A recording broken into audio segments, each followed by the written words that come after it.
Nous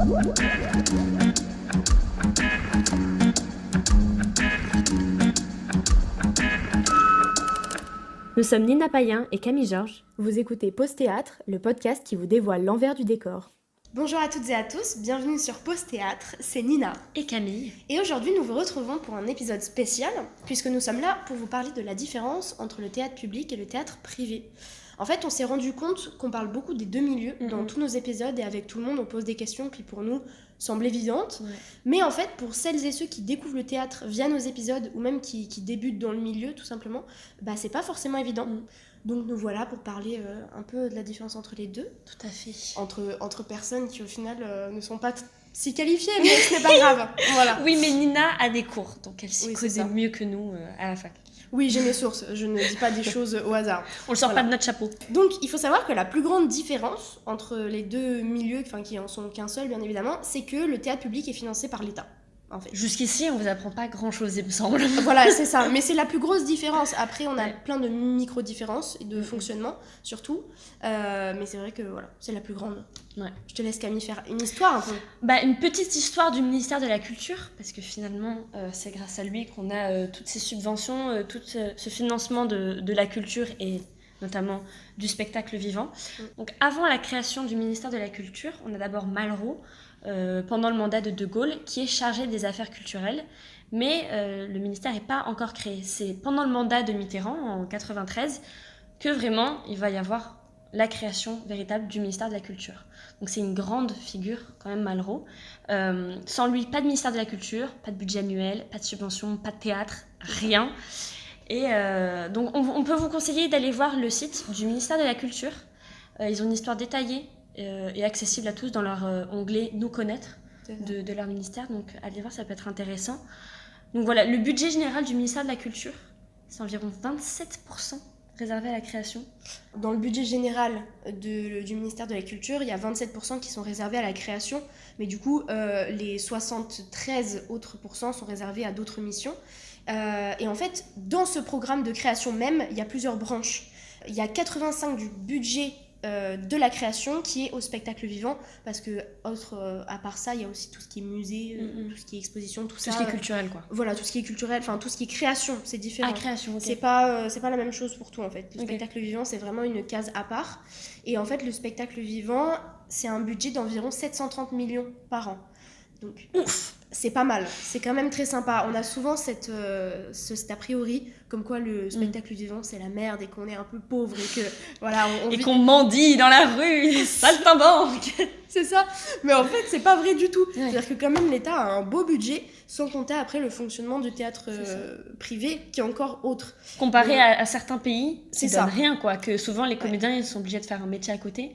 Je pense notamment en Amérique latine, où vraiment il y a pas les sous, quoi. C'est donc ça. On n'est pas mal lotis en France. Oui, exactement.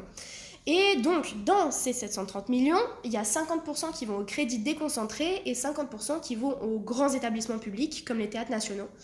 Mais Nina, qu'est-ce que c'est des crédits déconcentrés ? Mais Camille, je vais te le dire tout de suite. En fait, les crédits déconcentrés, c'est un budget général qui va servir à financer des aides pour des projets, des compagnies, tout ça. Et en fait, ils sont séparés en plusieurs catégories, dont notamment les labels. Du coup, on va vous donner 2 exemples de labels, parce qu'on ne va pas tous vous les dire, c'est pas nécessaire. Donc, par exemple, on a les scènes nationales, il y en a 76 en France. C'est financé par l'État et par les collectivités territoriales, donc les mairies, les régions, les départements, tout ça. Et le propriétaire, vraiment, c'est l'État de ces scènes nationales. Chaque organisation politique, du coup, a un budget annuel alloué à la culture. Et du coup, ça varie selon le parti à la tête d'une mairie, par exemple. Donc le budget peut changer selon le programme, tout ça. C'est pour ça qu'il est important d'aller voter, les enfants. Par exemple, comme scène nationale, on a celle de Tremblay, le théâtre Louis Aragon. On vous le dit parce que Sophie Garnier, des relations publiques de la Colline, en avait parlé et avait travaillé dans ce théâtre avant de travailler à la Colline. Et autre exemple de label aussi, on a le CDN, donc Centre Dramatique National, qui est un endroit vraiment de création et de pédagogie. Donc, c'est des endroits pour créer le théâtre aujourd'hui. Donc, comme on disait tout à l'heure, dans les 730 millions du budget pour le spectacle vivant, il y a 50% au crédit déconcentré qu'on vient de vous présenter. Et en fait, il y a 50% qui vont aux grands établissements publics, donc les grands théâtres nationaux. Il y en a 5 qu'il faut absolument connaître et que d'ailleurs vous devriez aller visiter, en tout cas aller voir un ou deux spectacles à chaque théâtre, si possible. Donc on a la Comédie Française, l'Odéon, le Théâtre de l'Europe, c'est le sous-titre, la Colline, le Théâtre National de Chaillot et le Théâtre National de Strasbourg. Et donc chaque établissement a des missions en fait, puisque c'est financé par l'État, c'est des établissements qui doivent être représentatifs en fait, du paysage un peu politique et du paysage français, de la culture française. Donc par exemple, pour les théâtres nationaux, on a la mission de création, donc comme on a pu le voir avec Racine Carrée à la Colline, qui est une création de Mouawad, ou avec La Reine des Neiges à la Comédie Française, qui est une création pour le jeune public de la Comédie Française. Et on a aussi la mission d'action culturelle. En fait, c'est un peu une mission... il y a beaucoup de choses dedans, mais il y a par exemple l'enseignement, donc on le voit avec le TNS et son école, mais il y a aussi l'accueil de publics différents, comme on a pu parler avec Sophie justement de l'histoire du taboulé à la Colline. En fait, tout ça, ça rentre un peu dans la... Et dans le but de démocratiser le théâtre. Ce qui est bien avec la mission d'action culturelle, c'est que ça permet d'avoir des billets à moindre prix dans le public, parce que justement, c'est beaucoup subventionné. Alors que dans le privé, la billetterie peut vite augmenter, ça peut vite devenir cher. À Paris, c'est un peu différent, surtout pour les étudiants. Il y a des tarifs préférentiels un peu partout, donc ça reste abordable. Mais voilà, dans le reste de la France, c'est un peu plus compliqué quand même. Pour la Comédie Française, c'est un cas un peu différent au sein des théâtres nationaux parce qu'il y a en plus de toute la création, une vraie préservation du patrimoine théâtral et du répertoire. Par exemple, vraiment, il y a des pièces qui rentrent dans le répertoire de la Comédie Française. Si vous voulez aller voir du classique, typiquement, c'est là-bas. Ils font des pièces modernes, mais c'est plus au studio ou au Vieux Colombier. C'est ça. En fait, tout ce que vous voyez sur la scène de Richelieu, tout ça, c'est ce qui rentre au répertoire. Les créations qui se font au Vieux Colombier ou au studio, si elles ne passent pas sur Richelieu, ça ne rentre pas au répertoire, en fait. J'ai appris ça il y a pas longtemps. Ouais, c'est ça. Quand, je sais pas s'il y a une pièce de Tchekhov, c'est tout con, hein, mais une pièce de Tchekhov qui passe au Vieux Colombier, mais pas à Richelieu, c'est que c'est une pièce qui est pas au répertoire. Ah, d'accord. Voilà. Après, ça ne veut pas forcément dire que tout ce qui passe à Richelieu est au répertoire, mais il faut que ça passe l'épreuve de Richelieu pour rentrer au répertoire, quoi. C'est ça. Non, mais... C'est Fort Boyard. Voilà, exactement. Mais, et du coup, pour reprendre, tous les théâtres nationaux, en vrai, ont des missions assez différentes. Par exemple, l'Odéon, on appelle ça aussi le théâtre de l'Europe, qui met beaucoup en avant des textes, des auteurs, des metteurs en scène venant d'autres horizons, d'autres pays. On a Angelica Lidl, dont on a parlé, espagnol. Ivo Vanov, qui vient des Pays-Bas, qui a fait notamment la Ménagerie de Verre, par exemple, à l'Odéon. Ou encore le théâtre de Chaillot, qui se concentre sur la danse. Et donc, après cette présentation du théâtre public, on va vous parler du théâtre privé aussi, ça serait bien. Donc on a dit la grande différence c'était dans le financement, mais en fait parce que tout simplement le théâtre privé, bien qu'il y ait des subventions, etc., ça peut se faire autrement avec des mécènes.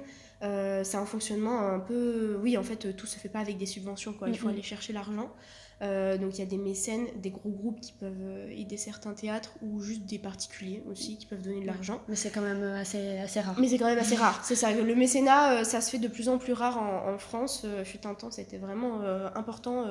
Enfin, ne serait-ce qu'en Grèce antique, là on remonte vraiment il y a très longtemps, mais en Grèce antique, c'était la base de la base, le mécénat, parce que ça te rendait célèbre en fait. T'étais le mécène du théâtre et t'étais incroyable, quoi. C'était le chef de la vie. Généreux, quoi. C'est ça, voilà. Donc le financement du théâtre privé peut se faire avec les mécénats, mais aussi avec la billetterie si le théâtre marche bien. C'est pour ça que les prix sont plus élevés. C'est parce qu'en fait la billetterie a besoin de faire des recettes, alors que dans le public c'est pas forcément nécessaire parce que ça fonctionne avec le budget de l'État, quoi. Cependant, il faut quand même savoir qu'il y a certaines compagnies, certains théâtres qui peuvent avoir des aides de l'État pour structurer et monter des projets. C'est ce que je disais tout à l'heure. Dans le budget pour le spectacle vivant, les crédits déconcentrés, en fait, au sein même des crédits déconcentrés, il y a plusieurs labels et plusieurs budgets qui sont alloués, et notamment l'aide aux projets et l'aide aux compagnies, qui là peuvent être des compagnies totalement privées, enfin qui le sont souvent. pour aider à la structuration en fait, des compagnies aussi qui débutent. Bon, pour tout ça, il faut envoyer des dossiers pour être sûr d'avoir des subventions et en fait, t'es même pas sûr parce que t'envoies, il y a tellement de gens qui veulent se lancer dans le milieu que... C'est pour ça que c'est bien de créer ces compagnies parce que on est une compagnie que vous allez pouvoir demander des subventions. C'est pour ça que le statut de compagnie, c'est intéressant. C'est compliqué à diriger, il y a beaucoup de travail, mais c'est avantageux au niveau du financement. Et donc, pour présenter un spectacle dans le théâtre privé, les compagnies, elles fonctionnent rarement avec la billetterie, comme j'ai dit juste avant, parce que l'apport est pas toujours assez grand, parce qu'on est dans une économie déficitaire. Ça, c'est vraiment un terme qu'à la fac, on nous rabâche. Vraiment, le théâtre, c'est une économie déficitaire, parce que tout simplement, le budget nécessaire pour créer des spectacles et pour les mettre sur scène n'est jamais remboursé par la billetterie, en fait. Voilà, les compagnies se voient souvent acheter leurs dates de spectacle par des structures, donc en avance, et en fait les recettes de la billetterie peuvent souvent, dans ce cas, revenir entièrement au théâtre. Mais les compromis se font souvent, et en fait chaque compagnie peut avoir un deal différent avec les structures qui les accueillent. Vraiment, on peut pas déterminer une seule façon de fonctionner. C'est souvent au contrat. En plus de ça, il y a toute l'idée des droits d'auteur qui rentrent en compte, qui a besoin de 15% en fait des recettes. Mais ça c'est encore un autre sujet, les droits d'auteur. Donc voilà, mais c'est tout un financement différent. Les dates de spectacle s'achètent souvent. C'est surtout c'est pour ça que souvent les compagnies vont au Festival d'Avignon, parce que même si c'est l'usine, c'est là que vous vous faites voir par les directeurs de théâtre et que souvent c'est là que vous allez vendre vos spectacles, vos dates de tournée. Et en fait, c'est votre pub, quoi. Et du coup, le théâtre public, c'est différent dans le financement, mais aussi dans les œuvres présentées. Parce qu'en fait, au niveau du privé, on est plus libre, finalement. Quand une compagnie privée monte un spectacle, elle n'a pas besoin d'approbation pour lancer le projet. Enfin, il faut juste qu'elle vende son spectacle au directeur du théâtre, mais en soi, elle est totalement libre. Or, les théâtres nationaux et autres organisations, comme les CDN, comme on vous a dit, ne peuvent pas programmer tout ce qu'ils veulent. Ils ont un peu une ligne de projet, un but pédagogique ou politique ou culturel, et du coup, ils ne peuvent pas présenter n'importe quel spectacle. Il y a bien sûr une envie de programmation dans le théâtre privé, mais les théâtres sont tellement nombreux qu'une compagnie peut envoyer son dossier dans plein d'endroits différents. Et après, elle fait c'est ça advienne que pour un. Ouais, c'est ça. Voilà. Où il y a un peu plus de liberté dans ce qu'on présente. De toute façon, on le voit dans le paysage théâtral, quand on va vous faire des recommandations ou quoi, les spectacles peuvent être très très différents. Alors que quand même, si on va à l'Odéon, si on va à la Comédie Française, c'est quand même des lignes assez logiques, quoi. Oui, enfin, tu vois, on voit pas des spectacles qui changent du tout au tout de janvier à décembre. Après, ça peut changer selon les metteurs en scène, c'est surtout ça qui change, mais en soi, il y a un peu, comme on vous a dit, par exemple, Salle Richelieu, beaucoup de classiques. Alors là, on va changer un peu de sujet, mais on va parler de 2 termes qui sont nécessaires, qui sont à connaître, parce qu'on va en parler dans beaucoup d'épisodes. Je crois qu'on en a déjà parlé en plus, c'est même sûr et certain. La déconcentration et la démocratisation. Alors, des grands mots pour dire pas grand-chose au final. Pour dire pas grand-chose. Dans la déconcentration, en fait, c'est juste qu'il faut saisir la différence entre les deux, qui est pas infime, mais qui est quand même assez subtile. Donc la déconcentration, c'est l'argent qui est dépensé par l'État, mais qui est décidé par les DRAC. Alors les DRAC, c'est encore... Qu'est-ce que c'est, Nina, les DRAC ? Je vais te le dire tout de suite, Camille. Les DRAC, c'est les directions régionales des affaires culturelles. Ça fait partie, en fait, des structures qui vont allouer le budget de l'État à certaines compagnies, certains théâtres, etc. En fait, la déconcentration, c'est pour essayer de partir de Paris. Oui. Voilà, donc c'est pour éviter que tout le monde se retrouve au même endroit. Et c'est un peu comme la démocratie culturelle, sauf que la déconcentration, ça a été beaucoup critiqué parce qu'en fait, c'est un peu un système qui fait dominant-dominé. Parce que c'est encore une fois l'État et la DRAC et donc les grandes organisations qui décident pour les plus petits et qui va dire la culture en région en fait il y en a pas beaucoup donc on va vous donner des choses parce que nous on est gentils. Voilà, un peu dominant-dominé, donc compliqué, mais voilà, c'est un concept qui est mis en place par Malraux, donc qui part bien évidemment d'une bonne volonté mais qui a été beaucoup critiqué pour cette idée de dominant-dominé. Et c'est pour ça qu'en fait Jacques Lang, qui aussi est un ministre du ministère de la Culture dans le début des années 80, donc c'est Jacques Lang qui l'a créé, ce concept-là, et en fait c'est pour répondre en partie à toutes ces critiques qu'on a eues sur la déconcentration. En fait c'est un système qui est plus horizontal. La La déconcentration, c'est très vertical, c'est vraiment les plus grands pour les plus petits. La démocratie, c'est axé sur le développement des pratiques artistiques. En gros, c'est pour élargir la vision de qu'est-ce que c'est l'art. Et voilà, c'est un effet boule de neige positif, parce qu'en fait, de la démocratie culturelle découlent les droits culturels et le droit et l'accès à la culture. Donc voilà, c'est horizontal, c'est pour que tout le monde ait accès à la démocratie, quoi, c'est dans le titre. Voilà. Et du coup, ce qui rentre dans la démocratisation aussi, c'est l'économie, parce que, donc, encore une fois, l'économie est déficitaire, parce que le budget n'est jamais remboursé totalement par la billetterie, comme on vous a dit, surtout dans le public, où les places doivent être abordables. Donc, en fait, c'est la mission de démocratisation, c'est vraiment rendre accessible à tous. Et du coup, le spectacle vivant, c'est une vraie industrie avec du budget. Et encore une fois, les artistes, les comédiens vivent très bien à chaque fois qu'on en rencontre. C'est pas la bohème, quoi. C'est plus Charles Aznavour. Ça peut l'être pour les débutants, bien évidemment. Ouais. On sait très bien que c'est pas facile de commencer dans le milieu, mais on peut en vivre. Clairement. Faut qu'on arrête de se dire qu'on va être dans la merde et qu'on va être à la rue, quoi. Donc faites écouter cet épisode-là à vos parents, ça va les rassurer. C'est ça. Maman, c'est pour toi, je vais pas finir à la rue. Donc on constate aussi assez clairement que c'est une histoire politique et que la culture, c'est un pilier pour les différents partis qui misent ou non dessus, comme on a vu avec les programmes politiques. C'est aux artistes en fait qui revient de choisir ou non de se représenter dans certains endroits. C'est ça. Mais en fait, je sais pas toi Camille, mais en tout cas moi on m'a déjà beaucoup parlé de comédiens qui ont refusé d'aller jouer dans des mairies qui étaient en fait de l'extrême droite. Parce que ouais.